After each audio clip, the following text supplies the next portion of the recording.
ಇಂದು CM Siddaramaiah ಪಾಲಿಗೆ ಐತಿಹಾಸಿಕ ದಿನ. ರಾಜ್ಯದ ದೀರ್ಘಾವಧಿ ಸಿಎಂ ಎಂಬ ಹೆಗ್ಗಳಿಕೆಗೆ ಟಗರು ರಾಮಯ್ಯ ಭಾಜನ ಆಗಲಿದ್ದಾರೆ. ಇನ್ನು ಅರಸು ದಾಖಲೆ ಬ್ರೇಕ್ ಮಾಡ್ತಾ ಇದ್ದು ಕರ್ನಾಟಕದ ಇತಿಹಾಸದಲ್ಲಿ ಅತಿ ಹೆಚ್ಚು ಕಾಲ ಮುಖ್ಯಮಂತ್ರಿ ಎಂಬ ದಾಖಲೆಯನ್ನ ಬರೆದಿದ್ದಾರೆ. ಈ ಬಗ್ಗೆ ಡೀಟೇಲ್ಸ್ ಇಲ್ಲಿದೆ ನೋಡಿ. ಅರಸು ದಾಖಲೆ ಬ್ರೇಕ್ ಮಾಡಿದ ಸಿದ್ದರಾಮಯ್ಯ ಕರ್ನಾಟಕದ ದೀರ್ಘಾವಧಿ ಸಿಎಂ ಎಂಬ ಹೆಗ್ಗಳಿಕೆ. 16 ಬಜೆಟ್ ಮಂಡಿಸಿ ದಾಖಲೆ ಬರೆದಿರೋ ಸಿದ್ದು ಸಿಎಂ ಕುರ್ಚಿ ಕಾಳಗದ ಸಂದರ್ಭದಲ್ಲಿ ಟಗರು ಸಿದ್ದರಾಮಯ್ಯ ವಿಶಿಷ್ಟ ದಾಖಲೆ ಬರೆಯಲಿದ್ದಾರೆ.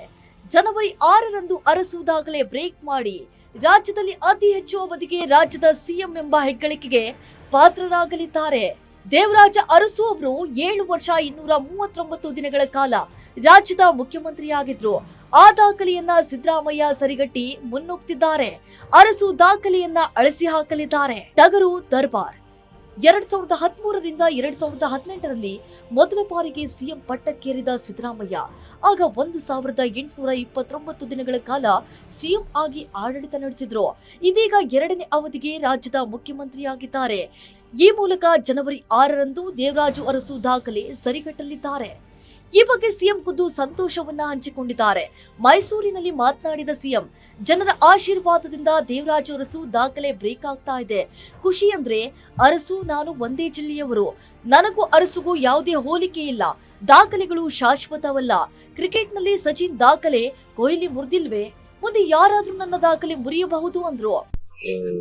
ನಾಳೆ ಆದ್ರೆ ದೇವರಾಜ ಅರಸು ಅವರು ಏನು ದೀರ್ಘಕಾಲ ಮುಖ್ಯಮಂತ್ರಿ ಆಗಿದ್ರು ಅದನ್ನ ಸರಿಗಟ್ಟತಕ್ಕಂತ ಕೆಲಸ ಆಗ್ತದೆ. ಒಂದೇನಪ್ಪ ಸಂತೋಷ ಅಂತಂದ್ರೆ ದೇವರಾಜ ಅರಸರವರು ಮೈಸೂರು ಜಿಲ್ಲೆಯವರು, ನಾನು ಮೈಸೂರು ಜಿಲ್ಲೆಯವರು. ನಿರೀಕ್ಷೆನೆ ಮಾಡಿರ್ಬೋದು. ನಾನು ಚೀಫ್ ಮಿನಿಸ್ಟರ್ ಆಗ್ತೀನಿ ಅಂತೂ ಇಲ್ಲ, ಮಿನಿಸ್ಟರ್ ಆಗ್ತೀನಿ ಅಂತೂ ನಿರೀಕ್ಷೆ ಮಾಡಿರ್ಬೋದು. MLA ಆಗ್ಬೇಕು ಅಂತ ಅನ್ಕೊಂಡಿದ್ದೆ ಒಂದ್ಸಾರಿ. ತಾಲೂಕು ಬೋರ್ಡ್ ಮೆಂಬರ್ ಆದ್ಮೇಲೆ MLA ಆಗ್ಬೇಕು ಅಂತ ಅನ್ಕೊಂಡಿದ್ದೆ. ಸೊ ಈಗ 8 ಚುನಾವಣೆಗಳಿಗೆ ಗೆದ್ದಿದ್ದೀನಿ. 8 ಚುನಾವಣೆಗಳಿಗೆ 2 ಪಾರ್ಲಿಮೆಂಟ್ ಸೋತಿದ್ದೀನಿ, 2 ಅಸೆಂಬ್ಲಿ ಸೋತಿದ್ದೀನಿ. ಇನ್ನು ಅರಸು ಸತತವಾಗಿ 7 ವರ್ಷ 239 ದಿನ ಅಧಿಕಾರದಲ್ಲಿದ್ರು. ಸಿದ್ದರಾಮಯ್ಯ ಜನವರಿ 6ಕ್ಕೆ 7 ವರ್ಷ 239 ದಿನಗಳನ್ನು ಪೂರೈಸಿ ಅರಸು ದಾಖಲೆ ಸರಿಗಟ್ಟಲಿದ್ದಾರೆ. ಉಳಿದಂತೆ ಎಸ್ ನಿಜಲಿಂಗಪ್ಪ 7 ವರ್ಷ 175 ದಿನ ಆಡಳಿತ ನಡೆಸಿದ್ರೆ, ರಾಮಕೃಷ್ಣ ಹೆಗಡೆ 5 ವರ್ಷ 206 ದಿನ, PS ಯಡಿಯೂರಪ್ಪ 5 ವರ್ಷ 82 ದಿನ ಸಿಎಂ ಕುರ್ಚಿ ಅಲಂಕರಿಸಿ ಸಿಎಂ ಸಿದ್ದರಾಮಯ್ಯ ಅವರಿಗೆ ಸಚಿವ ಕೃಷ್ಣ ಬೈರೇಗೌಡ ಶುಭಾಶಯ ಕೋರಿದ್ರು. ಅವರ ನಾಯಕತ್ವಕ್ಕೆ ಜೈ ಅಂದ್ರು. ಮಾನ್ಯ ಸಿದ್ದರಾಮಯ್ಯನವರಿಗೆ ಇರುವಂತಹದ್ದು ಅಂತವರಿಗೆ ಈ ಒಂದು ಗೌರವ ಸಲ್ತಾ ಇರ್ತಕ್ಕಂಥದ್ದು ಬಹಳ ಅರ್ಥಪೂರ್ಣ. ಮತ್ತೊಮ್ಮೆ ಅವರಿಗೆ ಅಭಿನಂದನೆಗಳು ಮತ್ತು ಶುಭಾಶಯಗಳು. ಅವರ ಕೆಳಗೆ ಕೆಲಸ ಮಾಡಿ ನಾವು ಕೂಡ ರಾಜಕೀಯ ನಾಯಕತ್ವ ಹೇಗೆ ಇರಬೇಕು ಅಂತ ಅವರನ್ನ ನೋಡಿ ಕಲಿತಿದ್ದೇವೆ. ರಾಜ್ಯ ರಾಜಕೀಯದಲ್ಲಿ ಸಿಎಂ ಸಿದ್ದು ಎಲ್ಲಾ ಸಿಎಂಗಳ ರೆಕಾರ್ಡ್ ಬ್ರೇಕ್ ಮಾಡಿದ್ದಾರೆ. ಸಿದ್ದರಾಮಯ್ಯ ಅಭಿಮಾನಿಗಳು ಬೆಂಬಲಿಗರು ತೀವ್ರ ಸಂತಸದಲ್ಲಿದ್ದಾರೆ. ಹಲವು ಕಡೆ ನಾಟಿ ಕೋಳಿ ಊಟ ಆಯೋಜನೆ ಮಾಡಿ ಸಮಾವೇಶ ನಡೆಸಲು ಮುಂದಾಗಿದ್ದಾರೆ. ಎಸ್ ಈ ಬಗ್ಗೆ ಹೆಚ್ಚಿನ ಡೀಟೇಲ್ಸ್ ಅನ್ನ ನಮ್ಮ ಪ್ರತಿನಿಧಿ ರೂಪೇಶ್ ಕೊಡ್ತಾ ಹೋಗ್ತಾರೆ. ರೂಪೇಶ್, ಸಿದ್ದರಾಮಯ್ಯನವರು ದಿವಂಗತ ದೇವರಾಜ ಅರಸು ಅವರ ದಾಖಲೆಯನ್ನು ಮುರಿದಿದ್ದಾರೆ. ಆದರೆ ಸಾಕಷ್ಟು ತಿಂಗಳುಗಳಿಂದ ಚರ್ಚೆಯಲ್ಲಿರುವಂಥದ್ದು ಸಿಎಂ ಬದಲಾವಣೆ ಚರ್ಚೆ. ಒಂದು ಕಡೆ ಈಗ ವಿಂಟರ್ ಸೆಷನ್ ಆದಮೇಲೆ ಸಿಎಂ ಬದಲಾವಣೆ ಆಗ್ಬೋದು ಅನ್ನುವಂತಹ ಮಾತಿತ್ತು. ಅದಾದಮೇಲೆ ದೇವರಾಜ ಅರಸು ಅವರ ದಾಖಲೆ ಮುರಿದ ನಂತರ ಸಿಎಂ ಬದಲಾವಣೆ ಆಗ್ಬೋದು ಅನ್ನುವಂತಹ ಚರ್ಚೆ ಒಂದು ಕಡೆ ಈಗ ನಡೀತಾ ಇತ್ತು. ಈ ಎಲ್ಲ ಬೆಳವಣಿಗೆಗೆ ಏನಾದರೂ ಈ ಒಂದು ದಾಖಲೆ ಮುರಿದಿದ್ದಾರಲ್ಲ, ಇದೇನೋ ಸಾಕ್ಷೀಕರಿಸುತ್ತಾ ಹೇಗೆ ಅಂತ ರೂಪೇಶ್?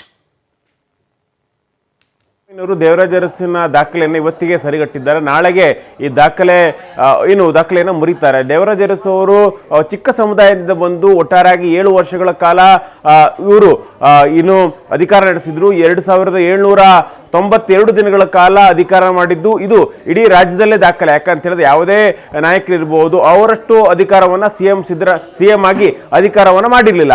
ಹೀಗಾಗಿ ಈಗ ಸಿಎಂ ಸಿದ್ದರಾಮಯ್ಯನವರು ಅವ್ರ ದಾಖಲೆಯನ್ನ ಮುರಿತಾ ಇದ್ದಾರೆ. ಯಾಕಂತ ಹೇಳಿದ್ರೆ 2013ರಿಂದ 2018ವರೆಗೂ ಅವರು ಸಿಎಂ ಆಗಿದ್ರು. ಅದಾದ ಬಳಿಕ ಮತ್ತೆ ಈಗ 2ನೇ ಅವಧಿಗೆ ಸಿಎಂ ಆಗಿದ್ದಾರೆ. ಅದು 2023ರಿಂದ ಸಿಎಂ ಆಗಿದ್ದಾರೆ. ಹೀಗಾಗಿ ಈಗ ಒಂದು ಚರ್ಚೆ ಆರಂಭವಾಗಿದೆ. ಯಾಕಂತ ಹೇಳಿದ್ರೆ ಸಿಎಂ ಸಿದ್ದರಾಮಯ್ಯ ದೇವರಾಜ ಅರಸು ದಾಖಲೆಗಳನ್ನು ಮುರಿದಿದ್ದಾರೆ. ಹೀಗಾಗಿ ಸ್ವತಃ ಸಿಎಂ ಅವರು ಹೇಳಿದ್ದಾರೆ ದಾಖಲೆಗಳನ್ನು ಮುರಿದಿದ್ದೇನೆ ಅಂತೇಳಿ. ಯಾಕಂದ್ರೆ ಕೊಹ್ಲಿ ಸಚಿನ್ ದಾಖಲೆಯನ್ನು ಕೊಹ್ಲಿ ಮುರಿದ್ರು, ಕೊಹ್ಲಿ ದಾಖಲೆ ಬೇರೆ ಮುರಿಬಹುದು. ಅದೇ ರೀತಿಯಾಗಿ ನನ್ನ ದಾಖಲೆಯನ್ನು ಯಾರು ಮುರಿಯೋದೇ ಇಲ್ಲ, ಮುರಿಯೋಕ್ಕಾಗದೇ ಇರತಕ್ಕಂಥ ದಾಖಲೆ ಅಂತ ನಾ ಹೇಳೋದಿಲ್ಲ. ಆದ್ರೂ ಕೂಡ ಈಗ ಯಾಕಂತ ಹೇಳಿದ್ರೆ ದಾಖಲೆಗಳನ್ನ ಮುರಿಯುವಂತ ಅವಕಾಶ ಸಿಕ್ಕಿದೆ. ಹೀಗಾಗಿ ಆಡಳಿತ ಮಾಡುವಂತ ಖುಷಿ ನನಗಿದೆ ಅಂತೇಳಿ ಸಿಎಂ ಸಿದ್ದರಾಮಯ್ಯ ಹೇಳ್ಕೊಂಡಿದ್ದಾರೆ. ಈಗ ಹೈಕಮಾಂಡ್ ಕೂಡ ಯೋಚನೆ ಮಾಡಬಹುದು. ಯಾಕಂತ ಹೇಳಿದ್ರೆ ಸಿಎಂ ಸಿದ್ದರಾಮಯ್ಯ ದಾಖಲೆಗಳನ್ನು ಮಾಡ್ತಾರೆ, ದಾಖಲೆಗಳು ಮಾಡಿದ್ಮೇಲೆ ಅಧಿಕಾರ ಬಿಟ್ಟುಕೊಡ್ಬಹುದು ಅನ್ನೋ ಚರ್ಚೆಗಳು ಕಾಂಗ್ರೆಸ್ ಪಕ್ಷದಲ್ಲಿ ಇದೆ. ಹೀಗಾಗಿ ಆ ದಾಖಲೆಗಳನ್ನು ಮುರಿದಾಗಿದೆ. ಹೀಗಾಗಿ ಇನ್ನ ಅಧಿಕಾರ ಬದಲಾವಣೆ ಬಗ್ಗೆ ಚರ್ಚೆ ಮಾಡಬಹುದಲ್ಲ ಅನ್ನೋದಕ್ಕೊಂದು ಸಾಕ್ಷೀಕರಿಸಬಹುದು. ಅದಾದ ಬಳಿಕ ಈಗ ಸಿಎಂ ಸಿದ್ದರಾಮಯ್ಯ ಅಧಿಕಾರವನ್ನು ಬಿಟ್ಟು ಕೊಡ್ತಾರೆ ಅನ್ನೋದು ಬಹುಮುಖ್ಯವಾಗಿರ್ತಕ್ಕಂಥ ಪ್ರಶ್ನೆ ಆಗಿದೆ.